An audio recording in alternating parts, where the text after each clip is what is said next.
Thank you, everyone. You may be seated. Well, a very big welcome today to our NAIDOC Assembly. As you know, NAIDOC occurs in the month of July, but as we are breaking up on holidays this coming Friday, we always celebrate NAIDOC Week in this last week of school. We have a number of special guests today, and I'd just like to mention a few. Special welcome to Reverend Kanishka Rafael, the Dean of Sydney and Chair of St Andrew's Cathedral School Council, Dr John Collier, Head of School, Auntie Norma Ingram, who we're going to hear a lot of message from in a little while, Uncle Alan Madden, who is one of the very few people who are able to give a welcome to country on Gadigal land, Mr Frank Calabria, the CEO of Energy Origin, who's a major donor to our school, thank you very much, all of our donors, corporate partners and volunteers, Gawura graduates and of course our Gawura families. I'm also letting you know that the Assembly this morning is being live streamed on Facebook, and about 15 minutes ago I took a call from an Auntie Kerry, who is Xavier and Jacayla's auntie, all the way from Narromine, who is watching it now in her living room with a few other aunties. So hello Auntie Kerry. Well, to begin this morning, I'd like to invite Uncle Alan Madden to come up to the front, please, to do the Welcome to Country. Uncle Alan.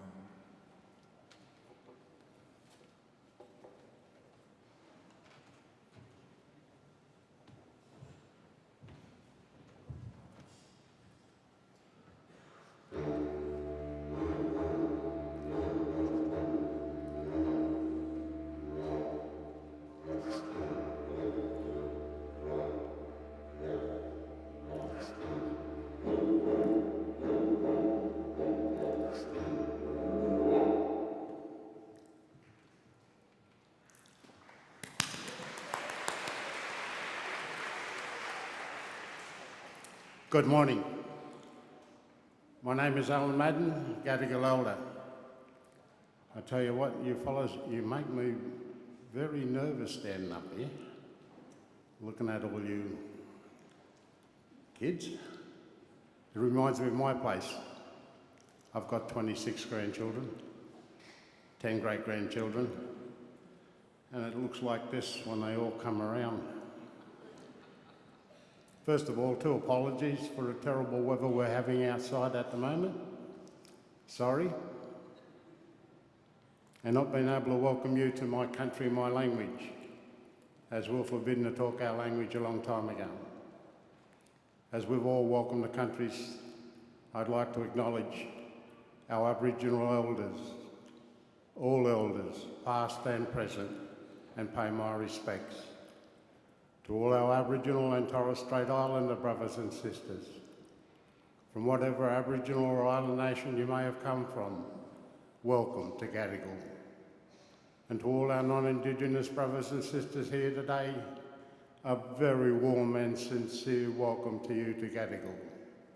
No matter where you've come from, whether it be across the seas, across the state or across town, once again, a very warm and sincere welcome to you to Gadigal. And as I've mentioned many times before, was, is, and always will be Aboriginal land. Only 3 things surer than that: coming, taxation and going. It's an honour and a pleasure to be here today to welcome one and all to Gadigal. Gadigal is one of 29 clans of the Gawura Nation. The Gawura Nation is bounded by nature's own, the Hawkesbury River to the north, the Nepean to the west, and Georges River to the south. And in between those 3 mighty rivers is the Gawura Nation. And in that nation, there are 29 clans. And the clan's land we're on today is Gadigal. On behalf of members of the Metropolitan Local Aboriginal Land Council and of the Gadigal mob, once again, a very warm and sincere welcome to you to Gadigal.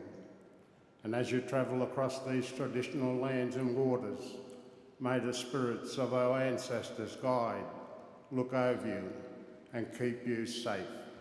So once again, on behalf of Land Council and of the Gadigal mob, welcome, welcome, welcome. Thank you.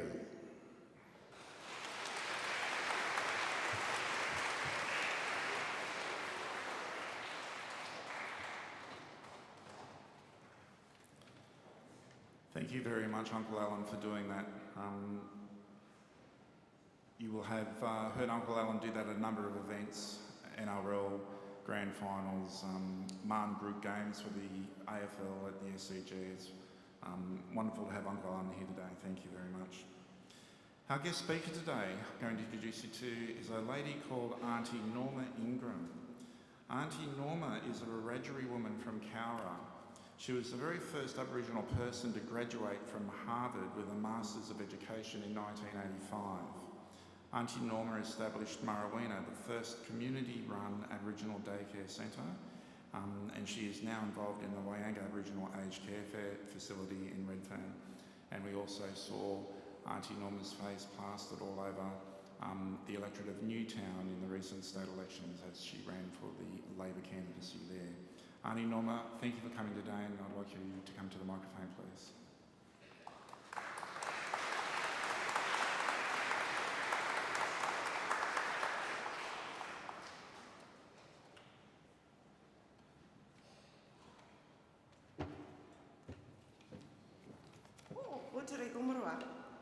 Greetings, and I just want to pay my respect and acknowledge the Gadigal people of the Eora Nation, whose land, traditional lands that I stand on today and we all stand on, and you all look fabulous. Look at these gorgeous people, aren't they just wonderful? Yeah, you're allowed to say yes. They are. It's a pleasure for me to be here today. I'm a Wiradjuri woman, Central New South Wales, and in my language we say, when we do our greetings, we say Yama, just really easy. So I want you to look at somebody else and greet them and say Yama. Shake their hand, don't kiss them on the cheek, please. But Yama is a very special word for us as well, and as Alan said, we were not allowed to speak our language, and I was born and raised on the Aboriginal Reserve under the New South Wales Aboriginal Welfare Act, and so much was forbidden for us, and it was forbidden for us to speak our language and practice our culture, and in order to be part of the mainstream in town. And my older sister, me being the youngest of 11 children, my older sister in the 1940s was one of the very first, if not the first, Aboriginal child that was allowed to go into the school in town, because we had the school on the reserve that we had to go to, because we had to get permission to go off the reserve and come back on the reserve. So I guess being the youngest of 11 children, I was one of the lucky ones. But I'm going to ask, particularly the students, I'm going to ask you a question. Now you have to tell the truth because we're in a cathedral. Do you love coming to school? Yes? Yay! Yay! Yay! Oh, look at them. Thank you. What about the older people, the parents and grandparents? Did you like to go to school when you were younger? Yeah? No? No? One or two hands went up there. I actually loved school. And my mother came down to Sydney when I was about 9 or 10 because we had to leave the reserve so my mother was telling me the story. She very, very much supported education. And she believed very much in education, and that education will give us those opportunities. Because we know today, if we go out there in the big, wide world, it's very, very difficult to get a job, to move on, if we don't have at least a good basic education. And you have to have a good education to be able to get a job, to be able to then buy a home or rent a home, to support your children to go to school, and the cycle goes on. So my mother, the Christians used to come to all of those Aboriginal reserves, and the one that came up to our reserve when I was small it was called the Church of England, the Anglican. And so, what do you do on a Sunday? We went to church, and we got food, and so I was very good. I loved going to church. I loved learning. My mother taught herself how to read and write because, again, the older generation, it was against the law for them to do all of that. So when I got the opportunity, when my mother moved to Sydney, and I got the opportunity to go to school, and absolutely loved it. I loved learning, loved the English language, loved learning the English language, loved history. For those who love history, yay. Certainly Australian history, but I loved, world history. Because we have to know where we come from, and usually when I start my talks, I talk about where I come from. But I'm in a place now where it's quite interesting, as was mentioned. I did stand as the Labor Party candidate for the seat of Newtown in the last state elections, and it was just absolutely a fantastic experience. And I have this philosophy that if a door opens, that means an opportunity. If somebody invites you, if the door opens, have a look. If you don't like it, you can always walk away. But you never know what's behind that door. And so I like to take these opportunities. And I was invited to stand as the candidate for the seat of Newtown. And I loved it because this is a community that I grew up in. When we first came down from Gawura to Sydney, we lived in Newtown and Erskineville. I was 9 years old. I grew up in that community. And so when I was invited by the Labor Party, I said, oh wow, how fantastic. Could you imagine what my mother would think? One of her children, her baby, one of her 11 children ended up in Parliament. These are the thoughts that was going through my mind. Because when you think about Parliament, it's where our laws are made. Those members of Parliament have a great responsibility. It's where our laws are made that we have to abide by. Everyone in this room is affected one way or another by the laws that are made in Parliament. And Parliament, New South Wales was the first one in the colonies in the 1850s. Since then, the very first one who stood in 2003, and was elected was Linda Burney. So from 1850 to 2003, we never had an Indigenous person in Parliament to make laws and to be supportive and be there to support other members of Parliament to make these decisions on our behalf. And we always say, the Parliament should reflect our community.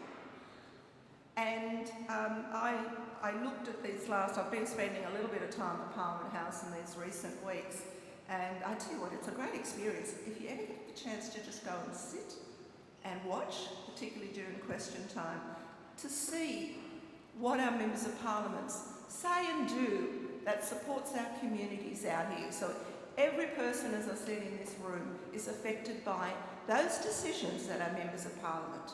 And I'd love to see, these beautiful young people when they grow up and make the decisions that they make, to at least have some effect in those decisions that are made. Whether you are a member of Parliament, and I'd love to see that. In federal Parliament, we've got four Aboriginal people now. But when you think about it, and I also was invited to stand for council, for the City of Sydney Council. Now they were established 1848.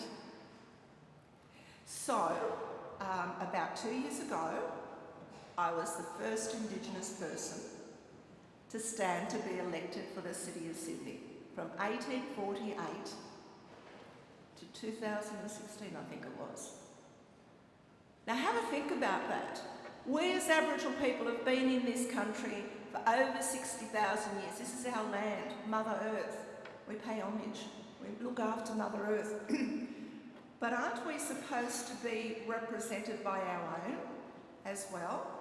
So look at the diversity that we have in our communities. Is that diversity reflected by the people who make the decisions on our behalf? And so when we talk about this year's NAIDOC theme, voice, treaty, truth, well, what do they mean for you? What do they mean for me? And I've been part of this journey, and my family, my parents and my grandparents have been part of this journey for a long, long time. I was part of setting up, some of the Aboriginal organisations right here in Redford. That's the genesis of those. I remember as a teenager going down to the Foundation for Aboriginal Affairs with Mr. Charles Perkins. Some of you young people may not know or remember who Mr. Charles Perkins is. And I hope in class that you get these lessons about the people who made the decision, our people who made the decisions, and our people who made a difference. And Mr. Charles Perkins was one of those. So I was a 16-year-old when I went to the Foundation for Aboriginal Affairs in George Street, and I met Mr. Charles Perkins and many other Aboriginal people who set up the Aboriginal Tent Embassy. They're still my friends. We only have one of those people, Michael Anderson, who's still with us today. But we had the fire in the belly. The basis was that, look, what have we got to lose? We've got everything to gain, so let's go for it. Let's set up the Tent Embassy. Let's look at Aboriginal land rights.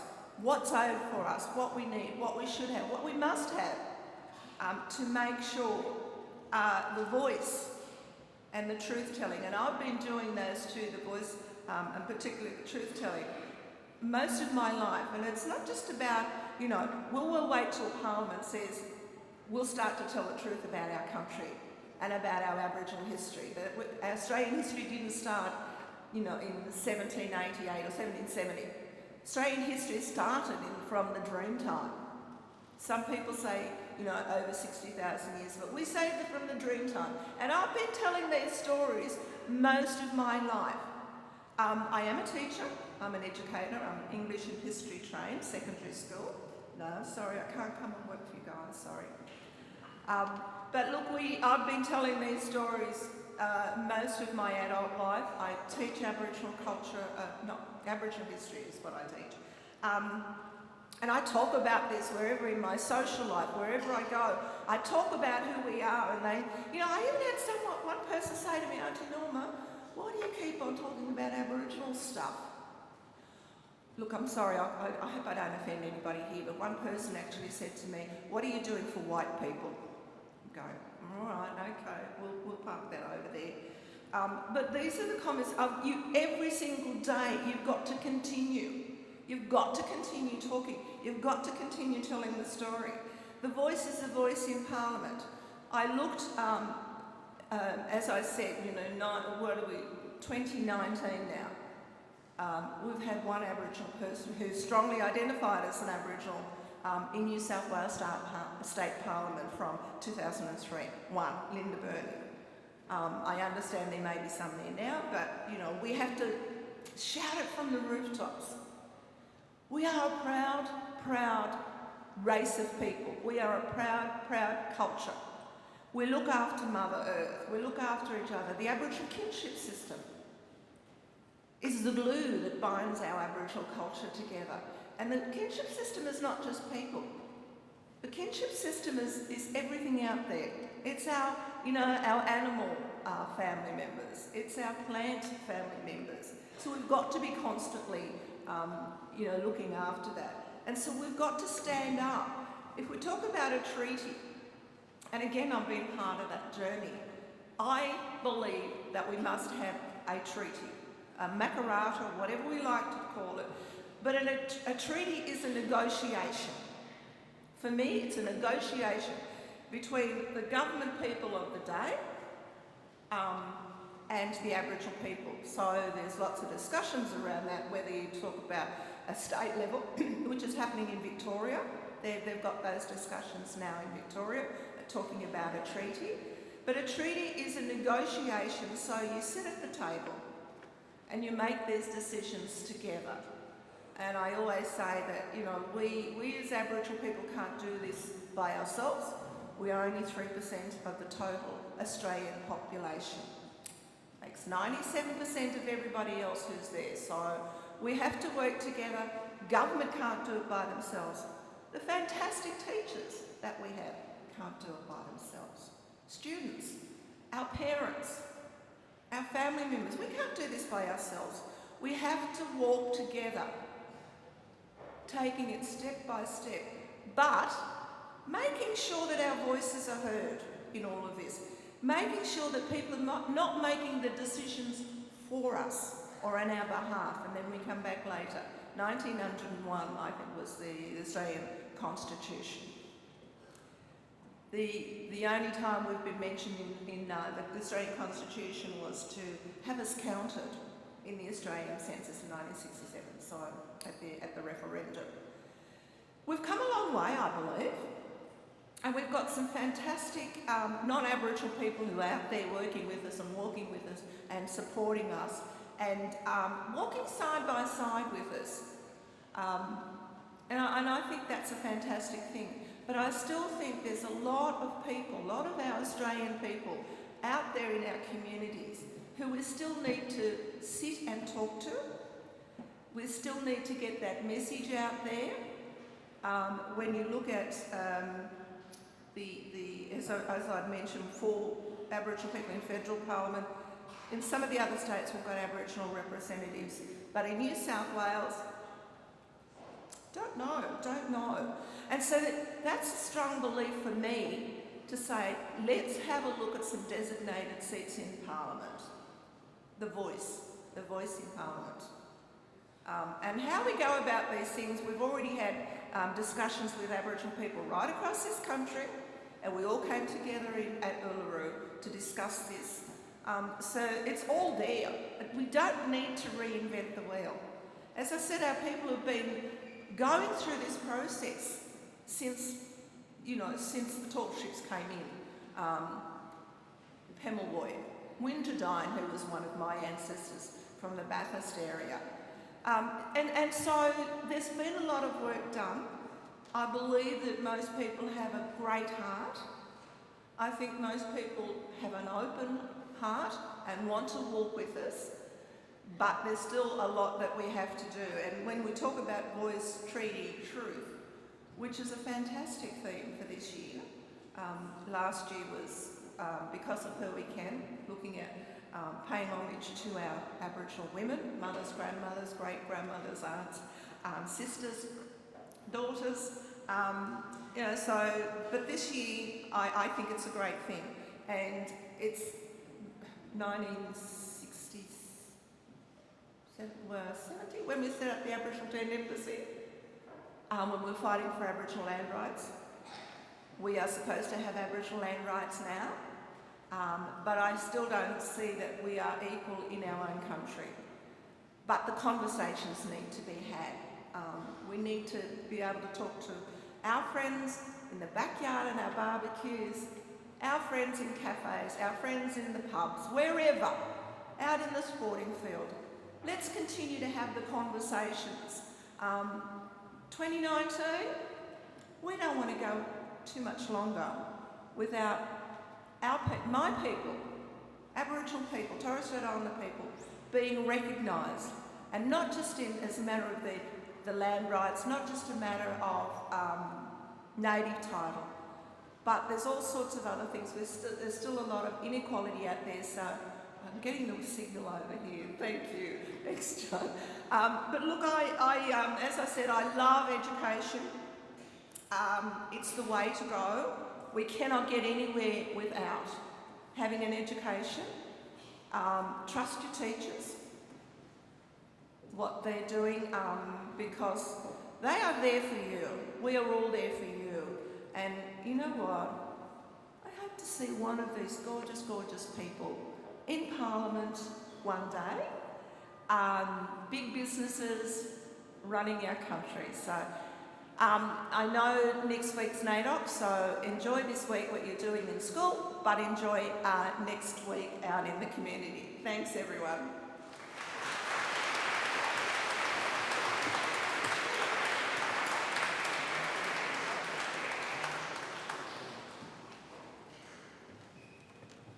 Thank you, Auntie Norma, and so many things there to touch on. Beggars to believe that only just now we have our very first own Indigenous person running Indigenous affairs at a national level after all this time. So we're talking about the Honourable Ken White there. And I have to say, Auntie Norma, that we do have many students in our school here who are able to argue and debate very well. And I dare say that there may be a future parliamentarian in there, which would be magnificent. If we could get somebody in the parliament, would just be absolutely superb. And our walking together is what our two schools do, our Gawura School and St Andrew's Cathedral School, make that walk together, which we're all very, very proud of indeed. Okay, our next item for this morning is our Stage 3 item. So I'll pass over to Miss McGrath. Thank you.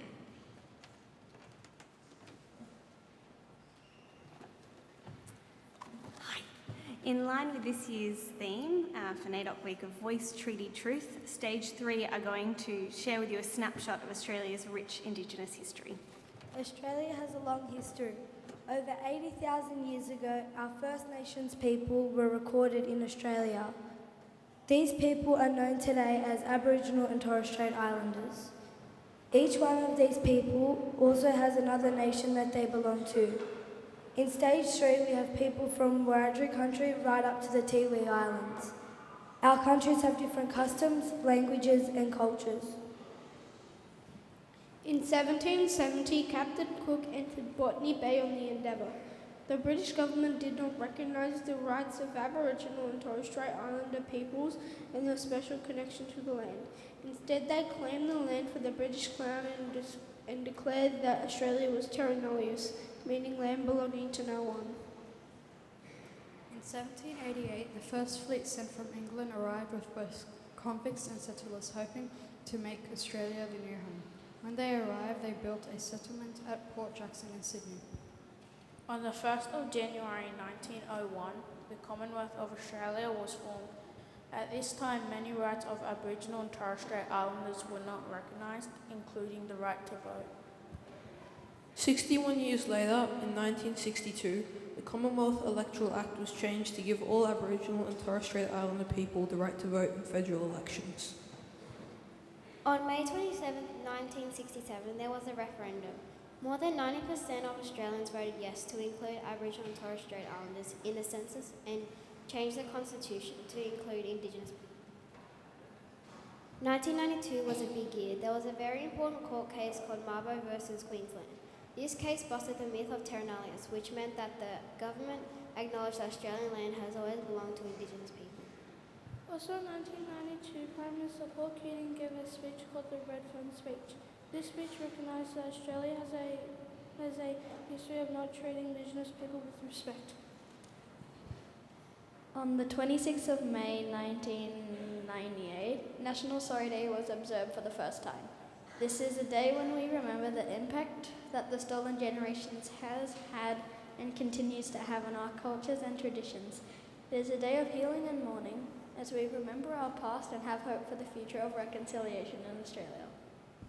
In 2008, for the first time ever, Prime Minister Kevin Rudd apologised to Indigenous people on behalf of the government for everything the government has done that has negatively impacted on Australian Aboriginal and Torres Strait Islander people. Throughout all of this, our cultures have survived. Aboriginal and Torres Strait Islanders have the longest living country in the world, cultures in the world. NAIDOC Week is a time where we come together to celebrate our cultures and rich history. It is also a time where we stand together to continue the journey of reconciliation in our country.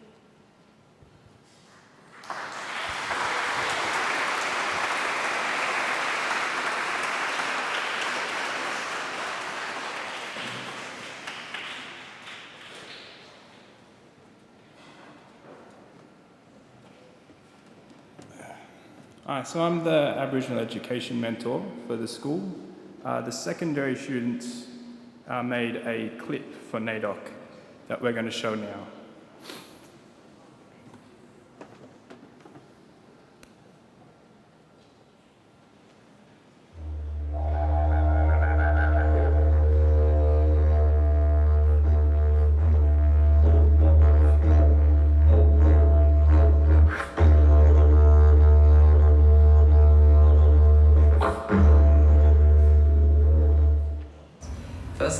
to acknowledge the Gadigal people, the your region, who are the traditional owners of the land on which we stand currently. I would also like to pay my respects to the elders, past and present, and any others who will come in the future to own this land.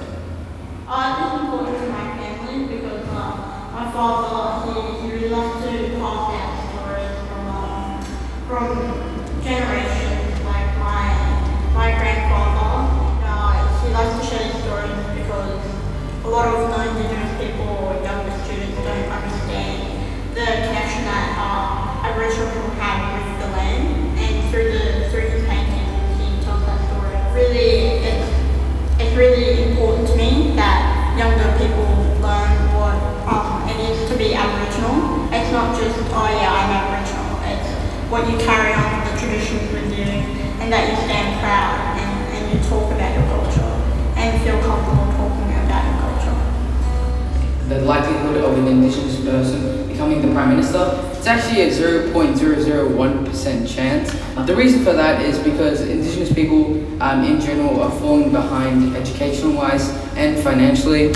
Education is a very valuable thing in the Indigenous community. Indigenous students have a 68% chance of actually making it and going through kindergarten throughout the whole high school, whereas non-Indigenous Australians have a 78% chance, which is a pretty significant difference if you do think about it. And that's the reason why education is so important when we need Indigenous role models. David Unipin is my great-grandfather. He's featured on the $50 note, the old and new one. The old one provides more detail from where I'm from and where he's from, which is Point McLean, Lishan. If you look on the old one, there's a church, and that's actually where I was born. He was an engineer, and he's famous for inventing the modern-day shear, which farmers still use like every day. I'm Momri, as all of you probably know. I'm a Geringer man of a Waniwani nation on the south coast of New South Wales. I'd just like to share the creation story. The creation story was of how the man, the sea, and the woman, the land, met together, and how they created man.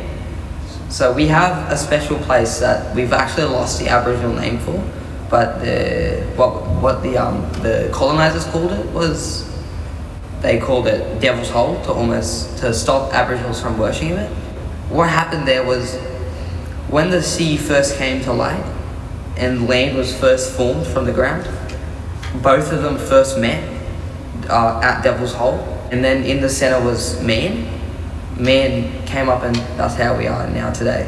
And through that, the sea just gave life to everything else. The sea created fish for man to eat, created trees, even created mangroves, even created some yabbies, everything. So everything we're around right now is more or less made by the sea. The stone, the bricks, the concrete you see, it all has water in it. So next time you see something like a massive skyscraper, and come thank the sea. It did it all for us. NAIDOC theme this year is Voice, Treaty or Truth. NAIDOC is a celebration of our culture. Today I'll be reading a dreaming story, and it's called How the Sun Came to Be, and it was told to me by my nan. A long time ago in the Dreamtime, there was a young Aboriginal woman named Binya. Binya wanted to run away and leave her tribe because the tribal elders would not allow Binya to marry the men of her choice. She ran far away from her tribe and hid herself in a dry, rocky valley. There wasn't much food or water around and no safe place to sleep. Binya became hungry, thirsty, and tired, but she would not give up and return to her people. Next day she could see in the far distance a small group of men from her tribe coming, looking for her to take her back home. So Binya ran further and further into the rugged bushland. Soon Binya was so exhausted and bruised by branches and rocks, she was heartbroken and near death. Her ancestor spirits who were watching over her became concerned for Binya, that they gently carried her away up into the spirit world where she slept peacefully for a long time. When Binya finally awoke, she found plenty of food and water and lit a campfire. She was all alone but not afraid that she was at last warm and safe. Binya was happy to be living alone, however. When she looked down upon her people, she saw that the people of her tribe were very sad and lonely because Binya had left them. After many years, Binya's heart began to soften and was feeling very homesick, but now she belonged to the sky world and was unable to return home. As Binya watched her people from up above, she saw that her people were really cold. Binya decided to make a big campfire in the sky, so big that it would warm the people of the earth as they went about their day. So all day long, Binya would keep the huge campfire going to give warmth to the people below, and as night came, she would let the fire go out. So in the morning, when you are awake, look towards the east and you always remember that it's Binya up there. They're starting the big campfire and sending down all that warmth to all the people of the earth, which is now called the sun. From the time immemorial, we believed as Aboriginal people, Australia has been here from the first sunrise. We know our land was given to us by Army. We have a sacred duty to protect all animals. We have a sacred duty to protect our land.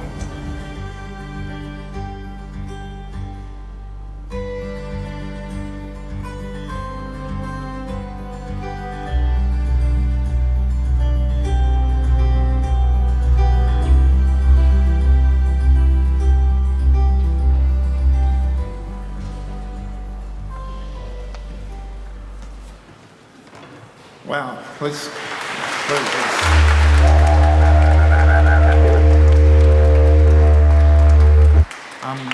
Very special thank you there to Mr. Matt Hammond, our Aboriginal education mentor, who you saw before, and also to Mrs. Karen Swivel, who put that video together, and to all the people who participated in that. Thank you so much. That is just wonderful.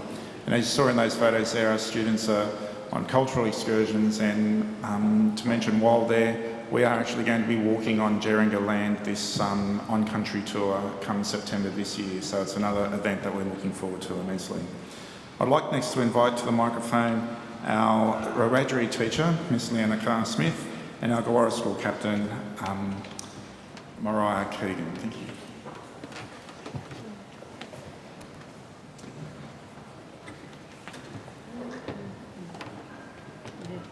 Good morning, everybody. A part of my role and responsibility here at St Andrews and also in the Gawura is to share our dreaming stories. I'm actually honoured to be here and working in this space with such a great school and also community. Today, we would like to share one of our dreaming stories of the Billadarung, which is the platypus. Now, this belongs to about 10 different Aboriginal nations. And all these little burai down here, they've been working really hard. So Mariah is going to introduce the story, but we hope that you enjoy our performance and one of our shared stories from our creator.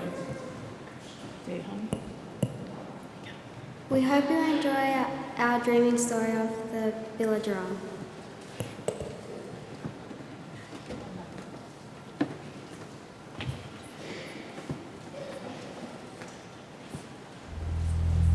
In the Gujeen, the time of the dreaming, God's creation, there lived a family of ducks on the Narran Lakes near Walgett, New South Wales. Gamilaroi, Uraluroi, Uluroi country. The ducks swam freely in these waters, and their bellies was always full from the bountiful food that the Narran Lakes provided to them and all of the other animals that call this beautiful place their home. There were lots of duck families and they all lived happily there. The elders, like they did in all other communities, set rules and expectations for the ducklings to keep them safe and out of harm's way, to make sure they were always doing the right thing. It's our responsibility to keep you safe. You're never to go swimming by yourself. Always let someone know where you are going. You must always stay on this side of the lake. You must keep our law so it will keep you safe. The ducklings all knew where they had to swim. They had to stay in groups and let the aunties and uncles know where they were at all times. This was how they looked after one another. On the other side of the large lake lived the bigun, the water rat. He was mean and nasty. Bigun was a scary-looking creature that wandered the lake alone. He was a lonely creature. From his side of the lake, he would watch the ducks swimming around, wading through the lily pads, diving for fish. His plan was to steal a young female duck away from her family and make her his wife. One very hot day, one of the young female ducklings, Gagan, went swimming with two of her friends. "Gagan, quick, it's getting late, and you know what the elders say? They warned us about that sneaky water rat, Bigun. Quick, it's time to swim back to the Nurang before the sun goes down, otherwise that nasty water rat will come looking for us." Gagan refused to leave. "No, I'm not coming. You go without me. I want to stay on the lake a little bit longer and soak up the last of the sunshine." Not wanting to disappoint the elders and break the rules of the flock, Gagan's friends paddled furiously across the water, returning to the Nurang, their nest. Gagan, enjoying her long and relaxing swim, waddled out to the middle of the lake where she felt something grab her. "My goodness, what was that?" she said as she turned and expected it to be one of her friends playing tricks on her. But she was wrong. She looked behind to see ripples in the water and a large shadow swimming just beneath the surface of the lake. Up popped his head. It was Bigun, the nasty water rat. Gagan knew she was in trouble. She felt immediately she had made the wrong decision and screamed for help. "Help! Help! Somebody help me!" Her voice echoed across the water, but no one heard her. Her friends were long gone. She struggled with Bigun as he dragged her to his cave on the other side of the Narran Lakes, where he held her hostage in his cave. "Please let me go. Please let me go back to my flock," Gagan trembled. "I will never let you go, little duckling. You will stay here forever. You will keep me company. You will be my wife." Gagan laid awake through the night and she sobbed as she made promises to herself. "I will never disobey my elders again. If only I could break free from this mean and nasty water rat." For many months he kept her hidden from her family, and Gagan began to lose hope. She prayed and she prayed for Creator God to help her escape, to be able to return to her home.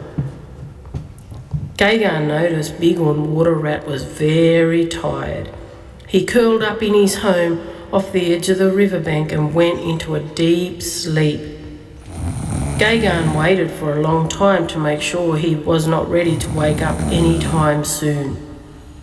She waddled slowly and carefully out of his house, making every effort not to wake him. She glided quietly into the water, and when she got far enough away from Bigun that he couldn't hear her, she began to flap and paddle as fast as she could to the other side of the lake where her family was waiting for her. "Gagan, Gagan," they quacked, relieved to see her. They were all very glad to have her back with them. "Come over here in the reeds and make your nest near me." Gagan made her nest, laid her eggs and sat on them waiting patiently for her babies to hatch. A few weeks later, her babies were born. "Gosh, they're ugly," one of the friends said. Rumours spread around the flock about how different Gagan's babies were from the other ducklings. Distasteful chatter filled the camp. "They're not pretty and yellow like my babies," one duck said. "They have brown fur instead of yellow feathers," said another. The ruckus reached the elders, where they were told about the odd appearance of Gaygan's babies. Their beaks are large and more rounded than the other ducklings, and their tails are the same shape as their beaks. They had spurs on their two back feet. We can't swim with them. Gaygan felt sad as she realised that there was no place in the flock for her and her babies. All of her friends and families did not understand why they were different. Gaygan, whispered one of her friends, you need to leave quickly. The elders are planning to take your babies. You have to get out of here. Gaygan knew her babies were different, but she loved them all the same, and she decided she needed to get them away where they would be safe.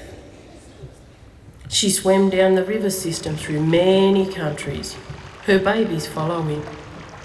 Gamilaroi, Niempa, Wongabong, eventually coming to Wiradjuri country. Gaygan swam along the Wambul, the Macquarie River, where she started to notice that the water was very cold. She ended her long journey at the waterhole known as Flat Rock, just outside of Bathurst.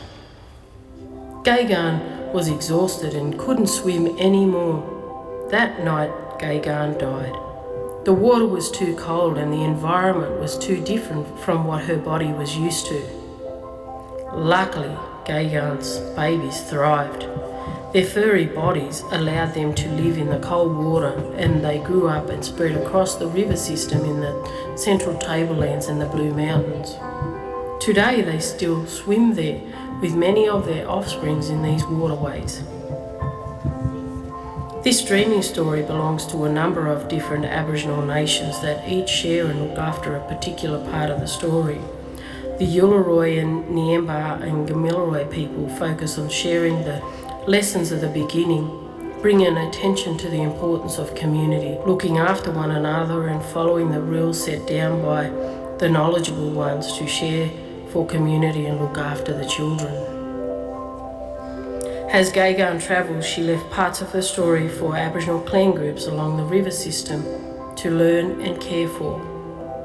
She eventually ended up in Wiradjuri country, where her resting place is. When God made man, he placed him in the garden to look after it and protect it. The stories are part of God's plan and teaching. Responsibility was placed on the peoples of this land to look after it, protect it, and care for the law that God had placed on the land, plants and animals. God was in the land. God was in the Aboriginal people of Australia. He continues to live on today through the stories that have been kept alive by the Aboriginal and Torres Strait Islander peoples. We are grateful to be able to share with you the creation story of God's creature, Billadara, the platypus. Thank you.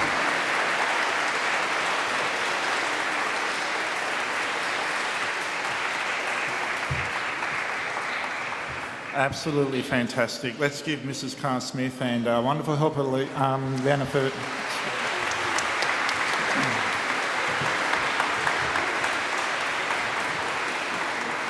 Carr Smith, and also just sitting up the front where you can't see her so much is our Aboriginal Education Assistant, Lauren Ferguson, as Lauren makes her way back. Let's give them both a big clap, and well done, boys and girls, again.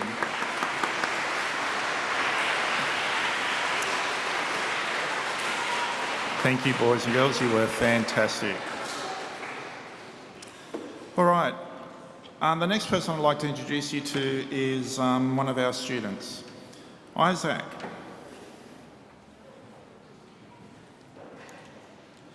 Not going there, Catherine, not going there. Isaac is the first Gawura student to start in kindy in 2007, go all the way to Year 12. He will finish school next term. So after being at every NAIDOC Assembly since Gawura started, this is Isaac's last one. Isaac is from Nirranjeri Nation. His family are from the Point McLean Mission in Rakan in South Australia. Isaac's great-great-grandfather was David Unipen, who was born Nyingi Taponi, who was pictured on the $50 Australian note. He was a preacher, writer, inventor who broke down many prejudices and stereotypes about Aboriginal people. Last year, Isaac represented both the school and his family when he travelled to the UK on the St Andrew's Cathedral School music tour. He played around Europe and he played the didgeridoo across the United Kingdom in Westminster Abbey in front of Princes William and Harry on Anzac Day. The trip was paid for by some of our generous donors who are here today. Isaac's also just recently been accepted into the University of New South Wales Winter School in the July program for 5 days, where he'll be studying the medicine stream. This does not guarantee Isaac position next year, but it gives him an opportunity to see if this is the path that he wants to go down. Isaac is an exceptional young man who does what he can to help his fellow students at Gawura and the general Sax community. Isaac, we're very proud of you. Thank you. Isaac would like to play the didge, please. Or can you play the didge for us, please?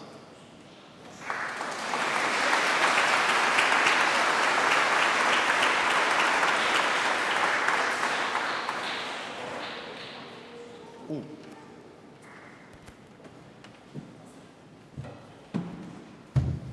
Yeah, can I have a mic? Do you have a mic? No, it doesn't. Oh, okay.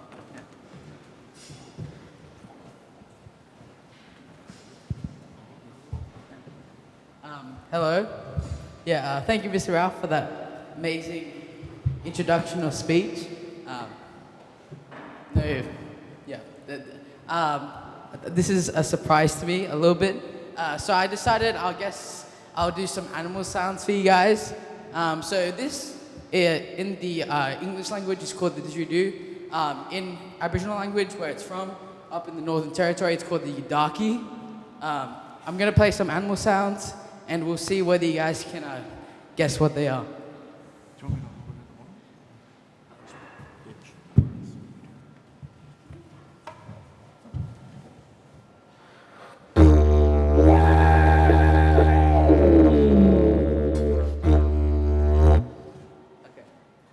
So can anyone guess what that, yeah. No, not the emu. Yeah? Kookaburra, yeah. So that was the kookaburra. Next one. Two.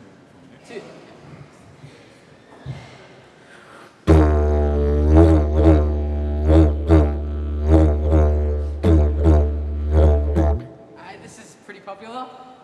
You. Yes, kangaroo. Nice. So this one, it isn't actually like an animal. It's pretty famous. You guys might be able to get it.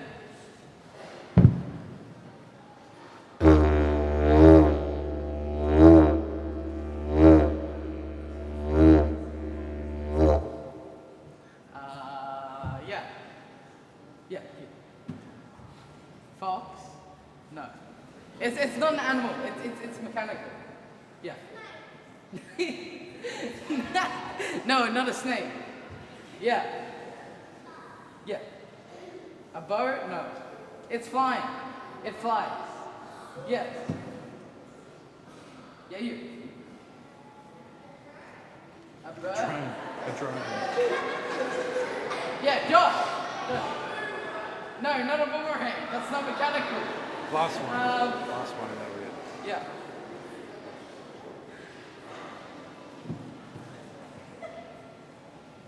No? Okay. It was Qantas the flying kangaroo.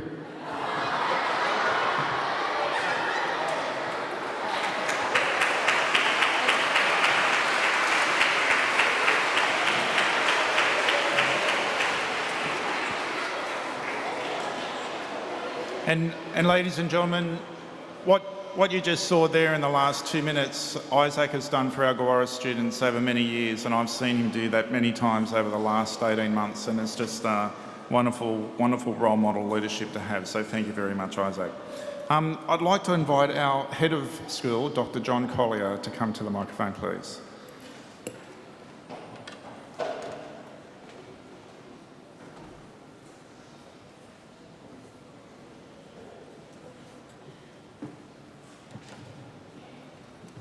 I'd like to add my welcome also to our boys and girls.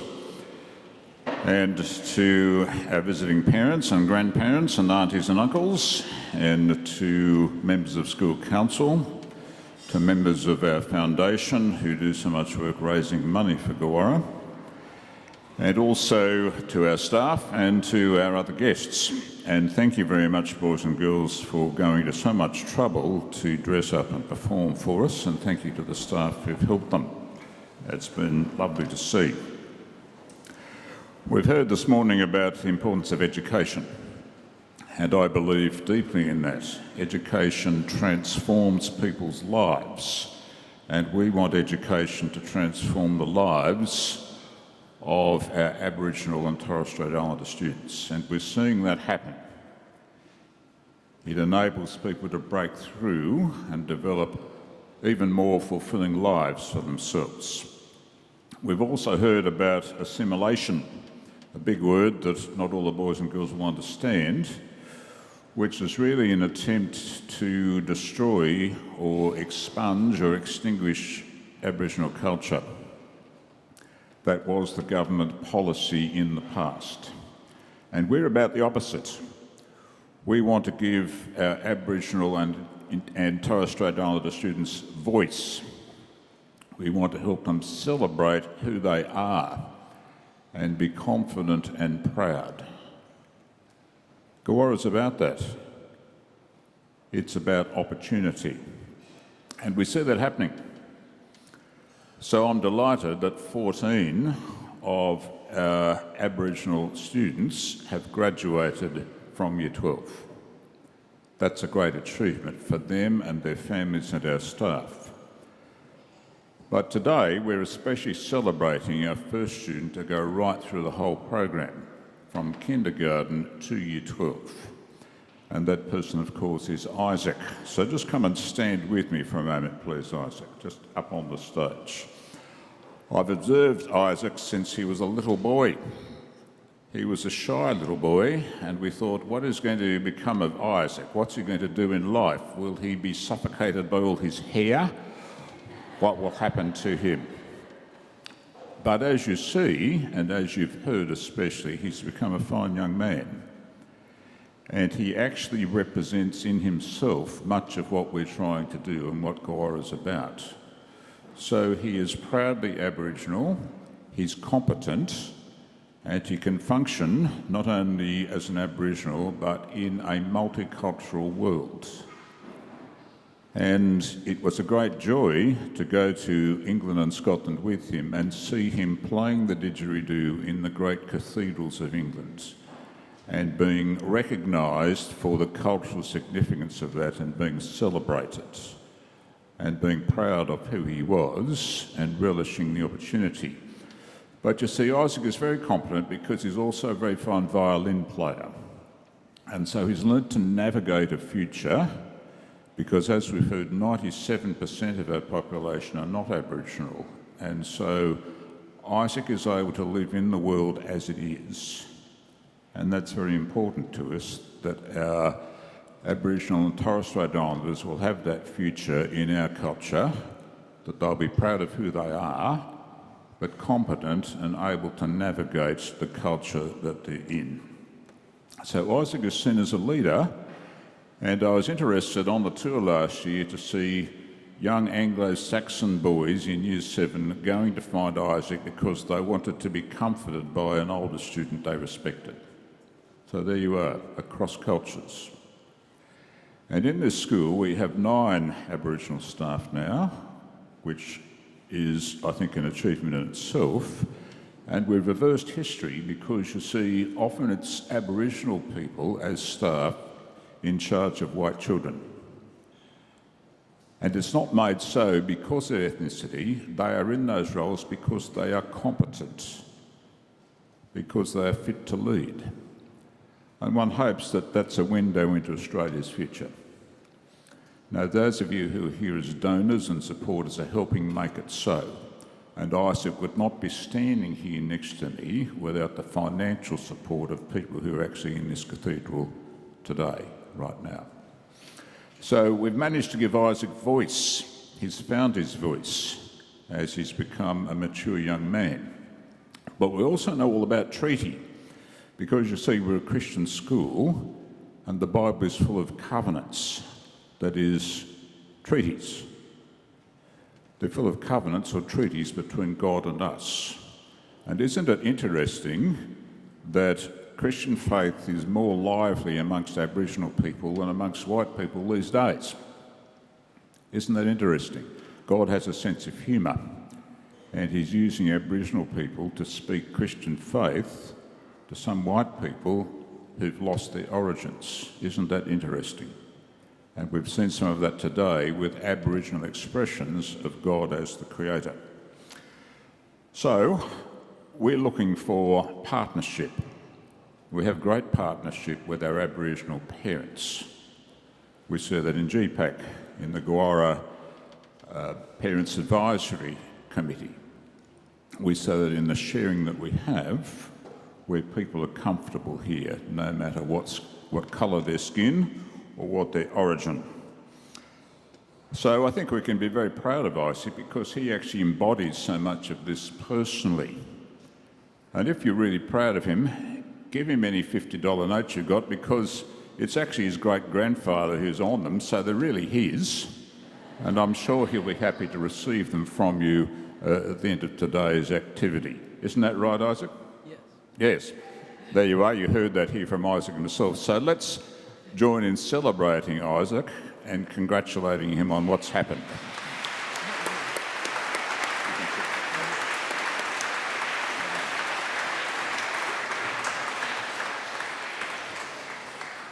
So thank you again very much to our donors, thank you to our supporters, thank you to our boys and girls, because this is actually all for you.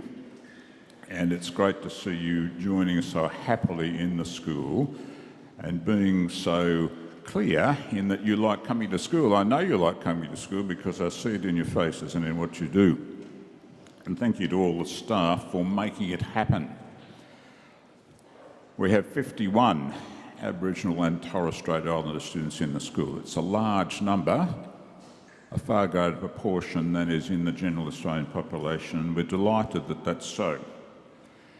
And one sign of the great progress of all of this is we've had our first Aboriginal graduate start a PhD. That is starting a doctorate.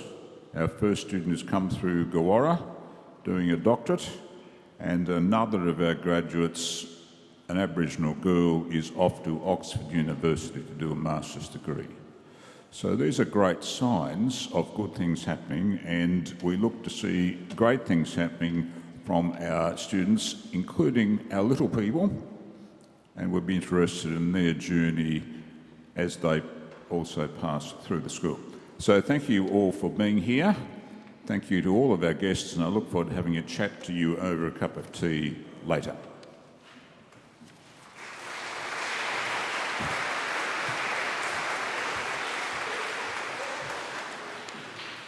Thank you, Dr. Collier.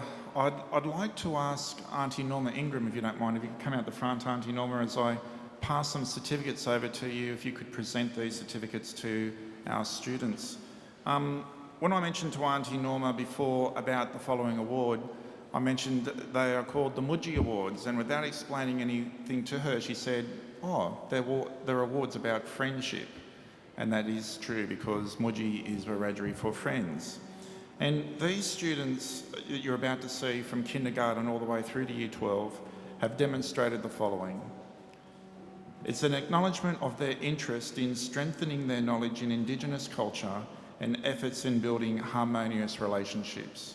And that is what our school is about. It is about academic learning, it's about cultural knowledge, and it's about strengthening harmonious relationships. And these students, you'll notice, one is a Gawura student and one is a junior school student. And this is our friendship that is happening between our two schools. So the first person to receive this award is from early stage 1, Bryden Walker. Can you come out the front, please, Bryden?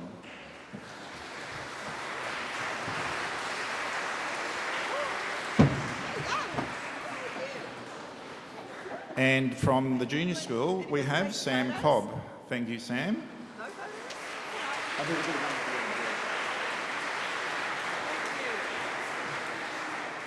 From stage 1, Gawura, we have Mispa Klink. Mispa, can you come out?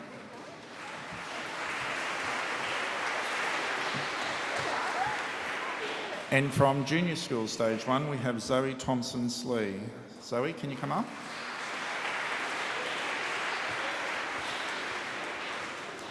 From stage 2, Gawura School, we have Kylan Keegan.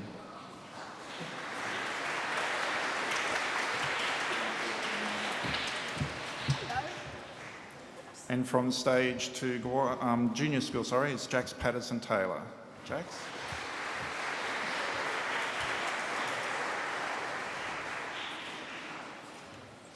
From stage 3, Gawura, we have Joy Lara Ingram. Joy Lara?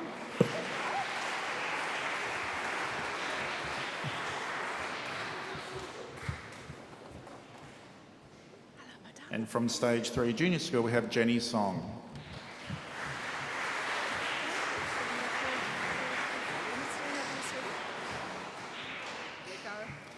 Following 2 awards are Murrah Awards that Mr. Hammond has awarded, and Murrah is word for pathways, and this goes to 1 Year 9 student, Nakaya Mundine. Nakaya, can you come up please?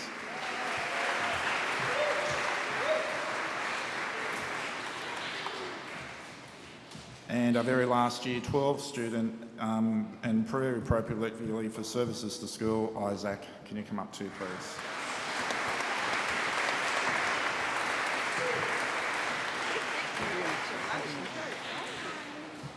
So they are our Mudgee Awards for this year. So let's give everybody a big round of applause. Well done, boys and girls. Congratulations.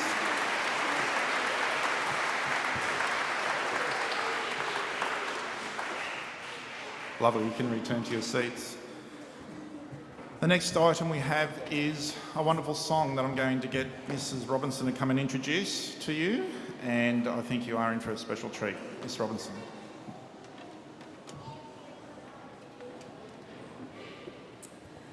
Thank you. And we've just got a few logistical things to do. So if I could ask the Year 4s who didn't fit on that side and the Year 6s who didn't fit on that side to make your way over to Mr. Millis into the back corner there, that'd be wonderful. Year 3s and 5s will be on this side as they should be sitting at the moment, and if you're not, just if you could make your way over there and with the Ks and 2s, and we might have Gawura on the stage. If Gawura could come up to sing on from the stage, that would be terrific. And if we could have the chapel band singers up the front. If you just give us a moment to figure all of the logistics out here. Thank you.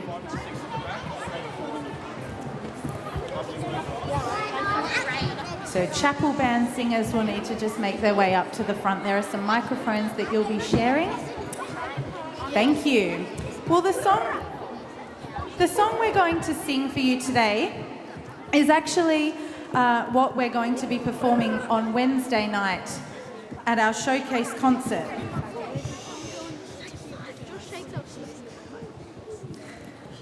We're performing this on Wednesday night at our showcase concert. Today it's going to take 2 conductors because we've got half the school on this side and half the school on this side singing 2 different parts. And the song, whilst it's not in an Indigenous language and it's not specifically about Indigenous issues, however, it was written in the wake of 9/11 at a choral workshop with children, when people in the USA were very broken and very hurt as a nation, and some would even say that the USA or even the world changed forever after that day. The song's about unity. It's about people coming together, and the words in the text of the song highlight this. We'll move on, we'll grow stronger, we will sing another song, we will dream of a promise that will bring a brighter day. Other words in the song include, as we walk away from fear, as we try to find a way, life moves on all around us, and you'll find you're not alone. Life moves on, keep on walking, there is hope in my soul. In my heart I am reaching, and I'll leave my fears behind. We felt that this message was a perfect representation of the togetherness and unity of a people, and that it would be fitting to sing this as part of our NAIDOC celebrations this year. So we hope that if you really enjoy it today, that you'll continue to be able to enjoy it on Wednesday night at our showcase concert. I need to thank all the students and the teachers for their wonderful efforts as we've been practicing this song. And I need to especially thank Mr. Ben Millis and Ms. Su Yu Chen, Mr. Millis as our music teacher and Ms. Chen as our school accompanist, for all their assistance with learning this piece as well. So, boys and girls, we haven't had a warm-up yet, but I think that those voices are ready to go. Please enjoy We Will.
Thanks, boys and girls. You may make your way back to your seats.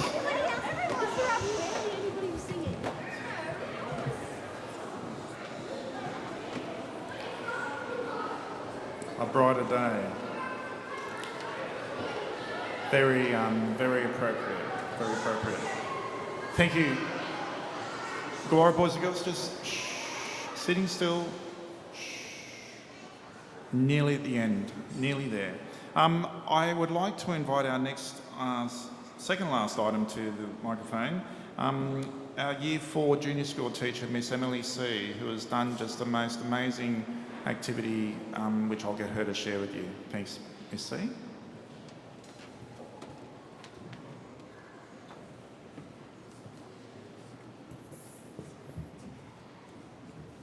Hi there, my name's Emily Z, and I've had the privilege of teaching Year 4. In our history and English units, we explored many stories, learning about Indigenous people and their lives, their relationship with the land, and the impact of European settlement. In walking this learning journey, we're now able to appreciate the profound connection that Indigenous Australians have to the land, and how land is of great significance to them. Last term, we learnt the difference between a welcome to country and an acknowledgement of country. Each student then wrote their own acknowledgement of country, and this was a very reflective, meaningful, and powerful experience for both the students and myself.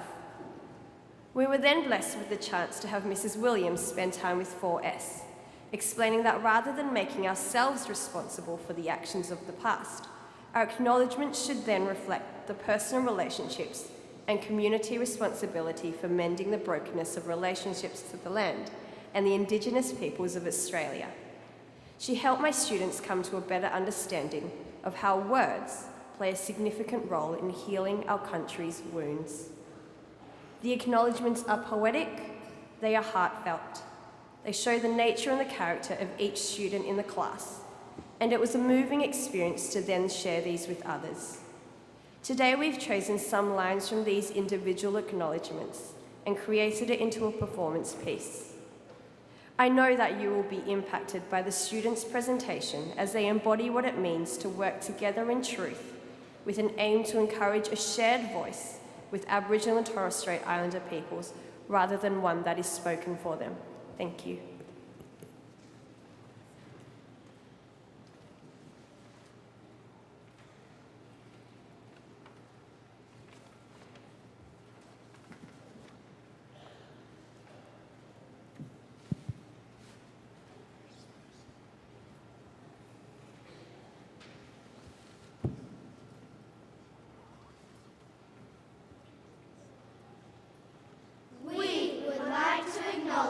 The Gadigal people, the first people in this place from time beyond remembering. The Aboriginal people's land still stands, even though it has been tampered with. The mighty trees, rivers, oceans, mountains, grass, all preserved by the Gadigal people, always caring for the land of Eora.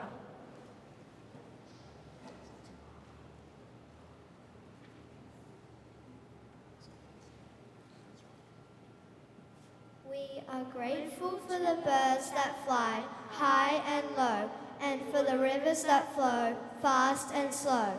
We love the native plants and are grateful to the Eora Nation for looking after every single one of them.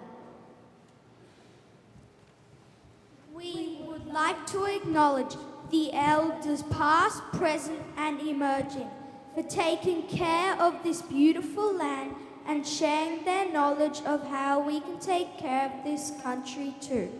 We are grateful for the many mountains we can climb here in Australia. Here in St Andrew's Cathedral School, we acknowledge that we are on traditional land that the Indigenous people belong to. We are grateful that the Gadigal people looks after the land on which we live, run and play sports on. We acknowledge the role Aboriginal people play in our lives in caring for our sacred land.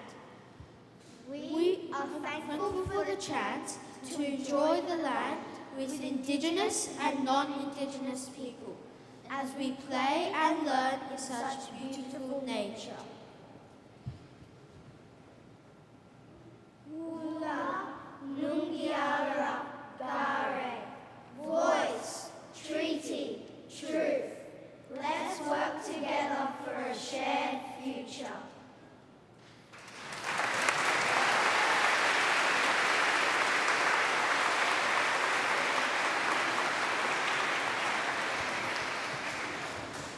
Thank you, Miss C and 4S. Very powerful acknowledgements there, and from our junior school classes, which I just so proud of. It is wonderful. Thank you.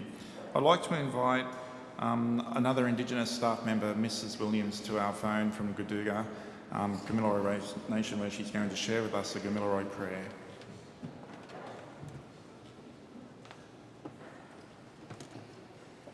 Mandangu, thank you.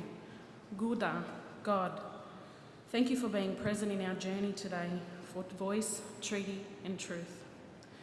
We ask for your spirit to guide us forward without forgetting to look back on all of those people, Aboriginal and Torres Strait Islander and the non-Indigenous peoples, for all that they have done.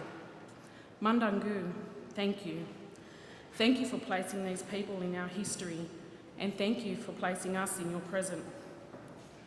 We ask your blessing, Bayemi God, to continue in your dreaming, to do the work that you set out for us to do, in the name of healing our country's wounds and creating a future where we can speak truth, love and peace. Thank you, God, for giving us a platform to share our voices and our truth today. Junior school, can you please join us in the Gamilaroi prayer? Bayemi Walangaba. Sorry. I know you know how to do it, but everybody else has to join in. You ready? I'll say first, you join after. Bayemi Walangaba. Benan Yininya. Gimbala Wi Marigali. Miani New. Gimbala Giru. God make us strong. Help us be good. Make our leaders wise. Make us true. Amen.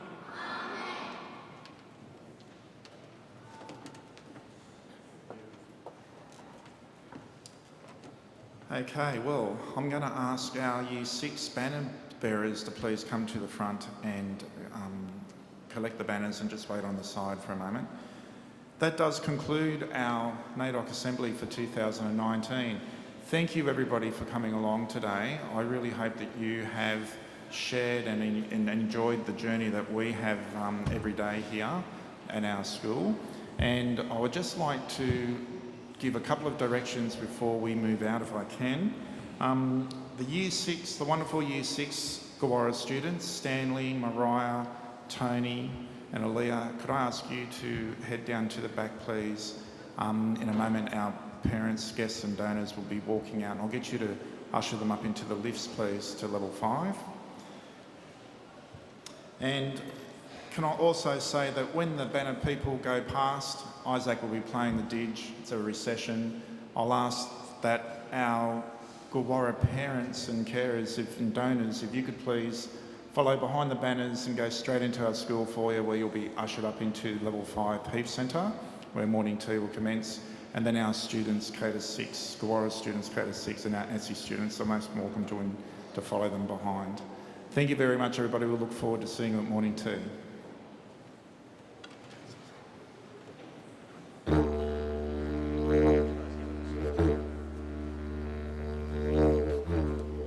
And everybody may please stand as we recess. Thank you.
Thanks, Isaac. Please be seated, everyone.